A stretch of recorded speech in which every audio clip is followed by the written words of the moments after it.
Tout a commencé par ce message que j'ai reçu d'un abonné sur Instagram.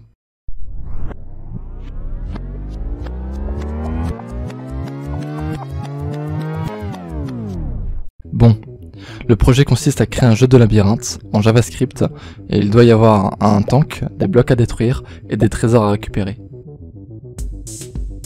Le jeu s'arrête quand tous les trésors ont été récupérés ou que le tank n'ait plus d'essence. Quand le tank avance, il perd de l'essence. Quand il casse un bloc, il perd de l'essence.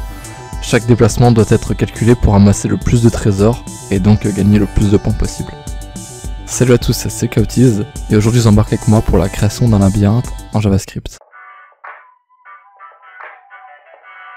Le premier truc que je me suis dit, c'est que je vais commencer par un Canva. Mais mon abonné n'a pas encore vu ça en cours, donc c'est interdit. Je vais m'appliquer les mêmes contraintes que lui, donc pas de Canva.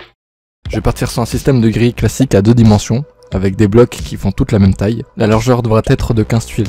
Le labyrinthe sera généré aléatoirement. Chaque bloc aura une chance sur 4 d'être soit une tuile vide, une tuile avec un bloc fragile qui se brise en un tiers, une tuile avec un bloc moyen qui se brise en 2 tiers, et une tuile avec un bloc solide qui se brise en 3 tiers. Je vais commencer par coder le design du jeu.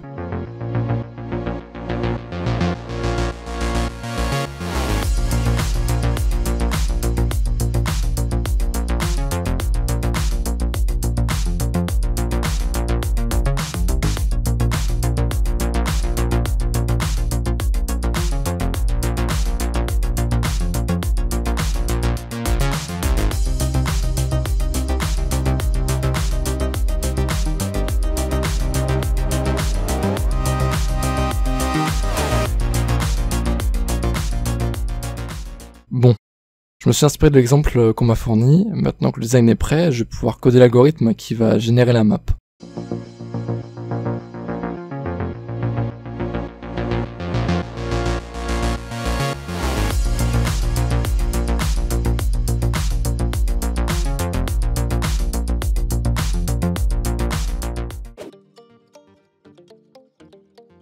Ok, donc là, j'ai bien mon système de génération qui est entièrement automatisé.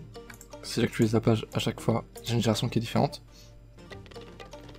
Mais il reste quand même un petit souci, c'est que du coup on a plein de tanks et plein de trésors. Or, je sais d'avance qu'il faut un seul tank et 20 trésors maximum. Enfin 20 trésors tout court d'ailleurs. Donc il va falloir fixer ça de suite.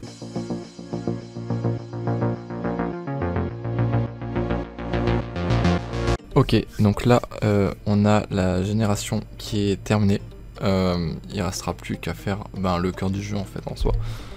Mais du coup quand on actualise là, à chaque fois on a bien le joueur qui est tout au milieu, il ne bouge pas, et on a toujours 20 trésors. Ce qui est demandé dans les aussi. Donc pour l'instant on est plutôt pas mal. Concrètement, comment ça marche? L'algorithme est assez simple, j'ai une fonction qui génère les différentes tuiles. Pour ce faire, un chiffre est choisi au hasard entre 1 et 4. Un peu comme si je lançais un dé. En fonction du chiffre qui sort, il est inséré dans la map et cette opération est répétée jusqu'à ce que la map soit complète. Ensuite, je génère les trésors. Il doit y en avoir 20 placés aléatoirement sur la carte. Je génère encore une fois un chiffre au hasard qui va déterminer la position du coffre. Mais cette fois, qui va de 0 jusqu'à la totalité de la map. Dans notre cas, 225. Ici, je commence à 0 parce qu'un tableau en JavaScript commence par 0. Et la carte du jeu n'est ni plus ni moins qu'un tableau. Une fois que la position est trouvée, on regarde s'il n'y a pas déjà un coffre à cet emplacement, et si c'est le cas, on génère une nouvelle position. Je regarde également que la position générée ne soit pas le centre de la carte, et si c'est le cas, je génère une nouvelle position. Pour finir, je génère un joueur.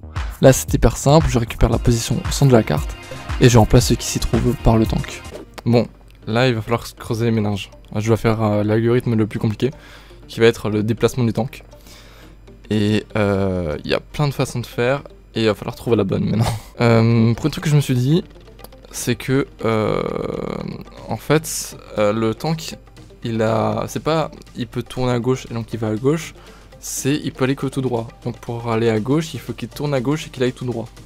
Parce que là dans l'exemple que j'ai tout de suite sous les yeux, le tank il a en face de lui un bloc fragile donc qui demande un tir. À gauche également un bloc fragile qui demande un tir. En bas, un bloc moyen qui demande 2 tirs. Et à droite, un bloc solide qui demande 3 tirs. Donc, il faut que j'arrive à déterminer vers quelle cible il va aller en fonction de ce qu'il a devant lui. Donc pour moi la première étape ça va être de réussir à créer un algorithme qui détermine déjà, enfin qui arrive à récupérer la position du tank quand on l'appelle. On va coder ça.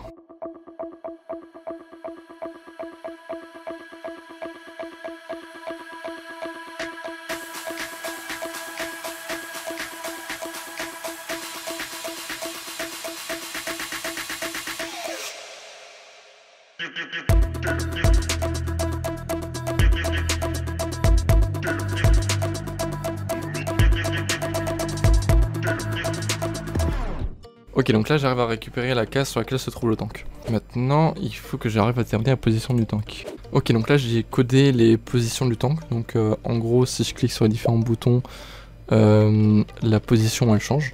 Bon, elle sera pas effective parce que pour l'instant, juste j'ai codé le système derrière. Maintenant, il faut que je code l'affichage.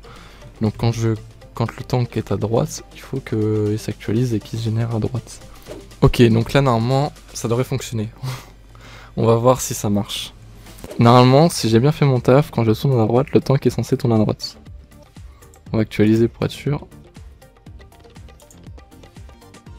Alors, qu'est-ce qui va pas? Ok, donc là ça devrait marcher cette fois-ci.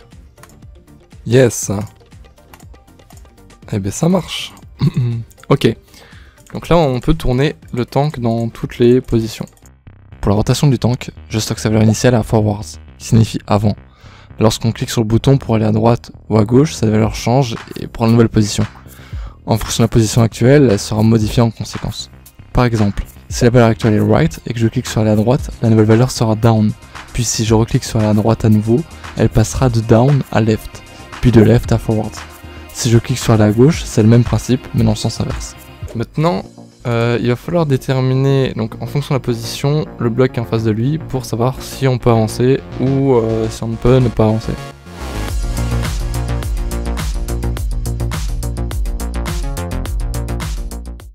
Normalement ça devrait fonctionner ça. Yes, ça fonctionne. Ok. Ok, donc là on est sur quelque chose qui fonctionne. Normalement si je fais ça, ça fonctionne. Si je fais ça, ça fonctionne. Ça fonctionne, ça fonctionne, ça fonctionne. Et là on peut pas avancer plus. C'est top. Ouh. J'avais pas menti. C'était vraiment l'algorithme le plus complexe à coder. J'ai dû commencer par récupérer la position du tank sur la map, puis sa rotation sur la case, pour enfin réussir à déterminer la cible qui était en face de lui. Si la cible est une case vide ou un coffre, on autorise le déplacement. Pour la position du tank, il faut se rappeler que la map fait 15 tuiles de large, donc le bloc en face de lui est forcément à moins 15 blocs de sa position actuelle. Celui derrière lui a plus 15 blocs, celui à droite a plus 1 bloc, et celui à gauche a moins 1 bloc. Une fois qu'on a compris ça, il suffit d'appliquer ces calculs à chaque déplacement. En parlant de déplacement, c'est pas aussi simple qu'on peut le penser, il faut vraiment comprendre que l'affichage et le jeu sont séparés, et qu'il faut appliquer les changements à l'affichage en plus de coder le jeu en lui-même. Pour déplacer le tank, je remplace la position de la cible par le tank et je remplace la case sur laquelle se trouve le tank par une case vide. Une fois cela fait, je clear l'affichage de la map en supprimant toutes les cases. Je régénère ensuite une nouvelle map avec les modifications effectuées. Je récupère la rotation du tank pour le remettre dans la rotation qu'il avait avant la régénération, sinon il sera en position vers le haut à l'affichage. Alors que le jeu le considérera pas dans cette position et donc créer un bug. Bon là je vais attaquer le bouton de tir du coup, qui va nous être utile pour dégommer les différentes cases. Donc là on va attaquer la partie la plus fun. Ok, on va tester. Donc là en face de nous on a une cible qui est solide. Donc on va essayer. Tac, ça fonctionne. Ça fonctionne. Ça fonctionne. Sauf que à chaque fois le tank se remet dans la mauvaise position. On va créer une fonction qui va récupérer la rotation du tank à chaque fois et on va faire ça. Voilà, là ça devrait marcher. Donc là, si je vais à droite, voilà. Donc là, on a une cible à 3, 2, 1. Nickel. Ok. Maintenant, il n'y a plus qu'à gérer donc, tout ce qui est aspect score et fuel en fait, en soi. Donc j'ai déjà commencé un peu à gérer ça au niveau de si on récupère un trésor, mais par contre c'est pas actualisé donc On va actualiser donc ces valeurs-là, et aussi à chaque fois qu'on se déplace, il faut qu'on perde du fuel. C'est-à-dire que si on marche sur le vide, il faut qu'on perde 15 de fuel. Quand on tire, il faut qu'on perde du fuel aussi. Ok, ça me paraît bon, on va tester. Voilà, ça fonctionne bien. Donc là maintenant je vais automatiser la barre de fuel, donc qui va se vider en fonction de combien on a de fuel ici. Ça marche bien, c'est exactement ce que je veux. Ok, donc par défaut on va mettre 100. Pour qu'elle soit pleine. Nickel, voilà. Là normalement ça devrait résoudre le problème. Yes, ça fonctionne. Ça fonctionne très bien. Ouais, sauf que mes calculs sont pas justes. C'est pas 0,5%. Bah c'est 2% même, en fait. Si je dis pas de bêtises.